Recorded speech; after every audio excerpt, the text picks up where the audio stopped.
यहाँ उपस्थिति दे रहे हैं। व्यासपीठ पर हमारी विदुषी, हमारी साध्वी माता जी विराजित हैं। तो मैं व्यासपीठ पर बैठी हुई माता जी के चरणों में शत नमन करती हूँ, प्रणाम करती हूँ, आपका अभिनंदन करती हूँ और आपको वंदन करती हूँ।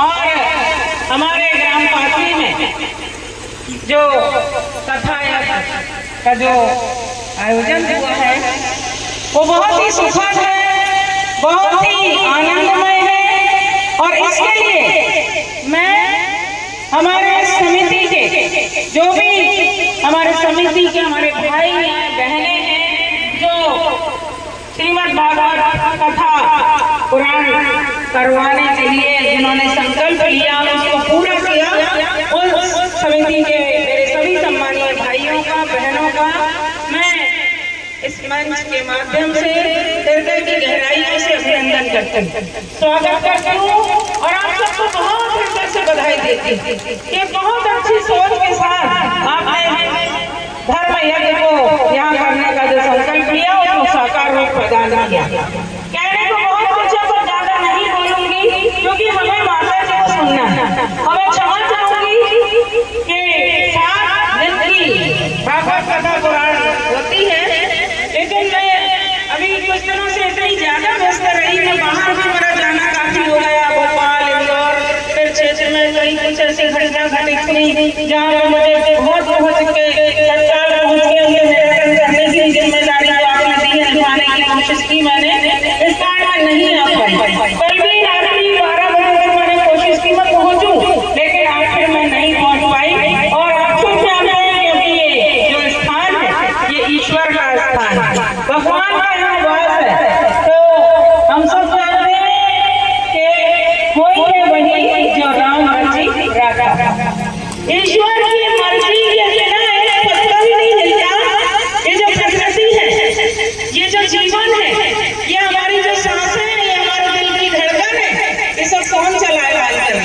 कौन चला रहा है? भगवान, ईश्वर, प्रभु, जिनको हम हृदय में बसाकर हमेशा उनका स्मरण करते हैं, उनको नमन करते हैं, उनकी पूजा पाठ करते हैं और हाथ जोड़कर यही प्रार्थना करते हैं, हे प्रभु हमारे ऊपर, हमारे परिवार वालों पर, हमारे इष्ट मित्रों पर, हमारे गांव के सभी भाई बहनों पर और हमारे से जुड़े सब लोगों का आप कल्याण करें। तो ईश्वर की मर्जी थी कि मैं आज आऊं, तो मुझे आज आने का सौभाग्य मिला।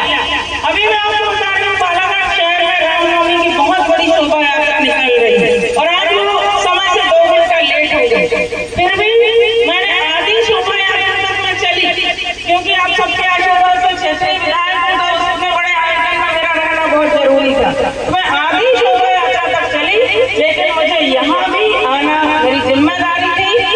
माता जी के दर्शन करना, उनके मुखार बिंद से जो वो हमें ज्ञान देंगी उसको सुनने की भी मेरी बहुत बड़ी जवाबदारी और बहुत बड़ी इच्छा थी। तो मैंने वहाँ से मैंने आयोजन समिति से क्षमा यात्रा की कि भाई अब आप लोग प्रभु जी की इस शोभा यात्रा को पूर्ण कीजिए, मुझे इजाजत दीजिए, मुझे क्योंकि पाटली जाना है और वहाँ पर माता जी के दर्शन करना है, कथा सुनना है मुझे।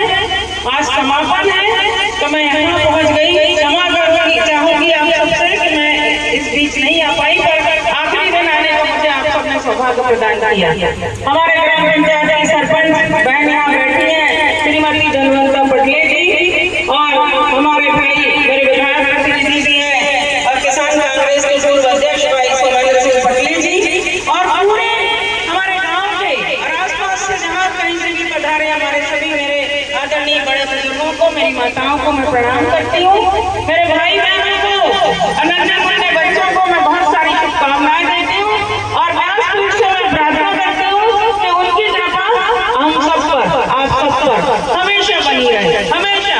और एक बार नहीं, मैं तो चाहूंगी कि बार बार माता जी का आगमन हो हमारी पाटली की इस पावन धरा पर। आप बार बार पधारे, बार बार हमें ज्ञान प्रदान करें, हमें धर्म के, भक्ति के मार्ग पर चलने की आप प्रेरणा दें, हम तो यही आपसे अपेक्षा करते हैं।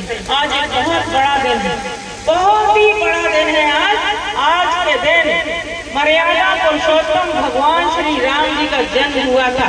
आज पूरे संसार में सिर्फ हमारे देश में नहीं, पूरे संसार में भगवान श्री राम जी के जन्मोत्सव को सभी भक्तजन बड़े हर्षोल्लास के साथ मना रहे हैं। तो मैं आप सभी को राम जन्मोत्सव की, राम जी के जन्म के उत्सव की मैं बहुत सारी बधाइयां देती हूँ, शुभकामनाएं देती हूँ। और भगवान श्री राम जी से, सीता माता से, लक्ष्मण भैया से और भगवान राम जी के सबसे प्रिय भक्त वीर हनुमान जी से मैं प्रार्थना करती हूँ कि आपके जीवन में हमेशा सुख रहे,